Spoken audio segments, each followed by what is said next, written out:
जय श्री श्याम, राधे राधे, नमस्ते, good evening सबको। तो कैसे हो आप सब? आई होप आप सब अच्छे होंगे। मैं भी बहुत अच्छी हूँ। वैसे मौसम तो पता ही है, ठंड तो पड़ने लगी है, चेंज होने लगा है, तो खांसी जुकाम बुखारी तो थोड़ा बहुत सभी को लगा रहता है भाई। तो आज का ब्लॉग कुछ इस तरह है। तो मैंने शाम को बना दिया है पुलाव। मैं बना कर आई हूँ अभी पुलाव। और बच्चे आ गए हैं ट्यूशन से, स्कूल से। बच्चों का क्या है कि बच्चे अब सुबह 9:30 बजे जाते हैं और शाम को सीधे ट्यूशन क्लासेस करने के बाद सीधा घर पे 5:30 पे आते हैं। तो बच्चों का देखो इस टाइम नहीं मिल पा रहा है बिल्कुल खेलने के लिए भी। बच्चे भी परेशान हैं, ओनली संडे मिल रहा है, क्योंकि स्कूल की टाइमिंग क्या है, 3:30 बजे छुट्टी होती है, फिर उसके बाद 3:45 से ट्यूशन चले जाते हैं। क्यों, अगर घर पे आते हैं तो लेट हो जाते हैं, इसलिए ट्यूशन सीधा वहीं से पढ़ने के बाद तब घर आते हैं। तब देखो शाम को भी बच्चे ट्यूशन से आने के बाद भी देखो काम में लगे हुए हैं, वर्क कर रहे हैं स्कूल का। ये रहे, देखिए हेलो सबको है, आप सबको मेरे बच्चों की तरफ से हाय हेलो नमस्ते सब कुछ है। और बाकी देखिए पढ़ाई के लिए आज मैं अपने बच्चों के बारे में बता देती हूँ कि मेरे यहाँ पढ़ने में कौन अच्छा है और कौन परेशान करता है। सब पहले ये मेरी सबसे छोटी वाली बेटी, तो ये पढ़ने में मेरी बहुत अच्छी है, यानी बहुत इंटेलिजेंट है। इस क्लास में अभी तक ये 2nd क्लास में अभी तक इसकी फर्स्ट रैंक की आई है। फर्स्ट में भी वैसे भी स्टार्टिंग से ये भी फर्स्ट ही रैंक है इसकी क्लास में। लेकिन सबसे ज़्यादा मुझे परेशान करता है मेरा बेटा। ये इसका कुछ नहीं पता होता, इसको चाहे कितना भी मार लो, कितनी भी पिटाई कर लो देखो कैसे कर रहा है कि उसके लिए बोला जा रहा है ना, इसलिए। और ये मेरी बड़ी बेटी, ये भी पढ़ने में अच्छी है, लेकिन अब थोड़ा सा ज़्यादा वीक चल रही है।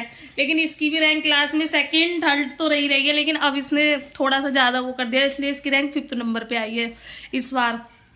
इस पर भी बहुत ध्यान देने की ज़रूरत पड़ रही है फिर भी। लेकिन कहते हैं ना, आज के टाइम में पढ़ाई बहुत ज़रूरी है बच्चों के लिए। और कहीं ना कहीं देखिए जी, पढ़ाई के बिना कुछ भी नहीं है। अगर पढ़ाई नहीं है देखा जाए तो कुछ भी नहीं है, क्योंकि बिना पढ़ों की आज के टाइम में कोई वैल्यू नहीं है। क्योंकि पढ़ाई बच्चों के लिए, बोलते हैं ना, एक कहावत सुनिए ना, इंसान सब कुछ छीन सकता है अपने से। सिर्फ एक शिक्षा ऐसी चीज़ होती है जिसे इंसान नहीं छीन सकता, वो सिर्फ अपने पास रहती है एक तरह की। तो मैं तो बस यही बोलूँगी, जो हर किसी से, हर पेरेंट्स, हर सबसे यही बोलूँगी, बच्चों से भी यही कहूँगी कि पढ़ना बहुत ज़रूरी है, पढ़ना चाहिए। और ज़्यादा से ज़्यादा अपने बच्चों पे, अब कम से कम बच्चों को इतना कामयाब बनाना चाहिए कि आगे चलकर जब बच्चे बड़े होने के बाद, कभी भी शादी के बाद या शादी से पहले अगर कोई परेशानी आती है, तो बच्चे अपने आप ही अपने पैरों पर कामयाब हों, किसी के सहारे की ज़रूरत हो बच्चों को ना पड़े, अपने आप ही आत्मनिर्भर हों, अपने उस पर ही रहे, आत्मनिर्भर बने बच्चे। क्योंकि उनका भविष्य इतना बनाना चाहिए माँ बाप को, चाहे मेहनत मजदूरी करके, कि अब बच्चे अपने ऊपर ही डिपेंड, किसी के ऊपर ना हो। क्योंकि आजकल क्या है ना, शादी के बाद भी आपने देखा होगा कि लड़कियों को फ्यूचर कितनी परेशानी आती है।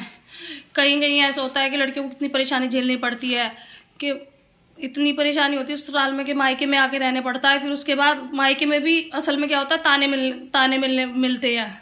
जिस घर में भाभियाँ मिलेंगी ना, उस घर में ताने मिलने हैं। तो कम से कम ज़्यादा लड़कियों के लिए तो मैं यही सबसे चाहूँगी कि अपनी लड़कियों को आत्मनिर्भर बनाओ, जो अपने हक के लिए वो आगे चल के लड़ सके। अपनी अगर वो आत्मनिर्भर होंगी, अपने ऊपर डिपेंड होंगी, उन्होंने पढ़ाई या उनकी शिक्षा पूरी होगी, जैसे पार्लर या कोई भी पार्लर हो गया या कंप्यूटर कोर्स हो गया, अदरवाइज और भी बहुत कोर्स होते हैं। अगर उन्होंने कुछ किया होगा तो वो अपने ऊपर आत्मनिर्भर रहेंगी, तो वो अपने लिए सब कुछ कर सकती हैं।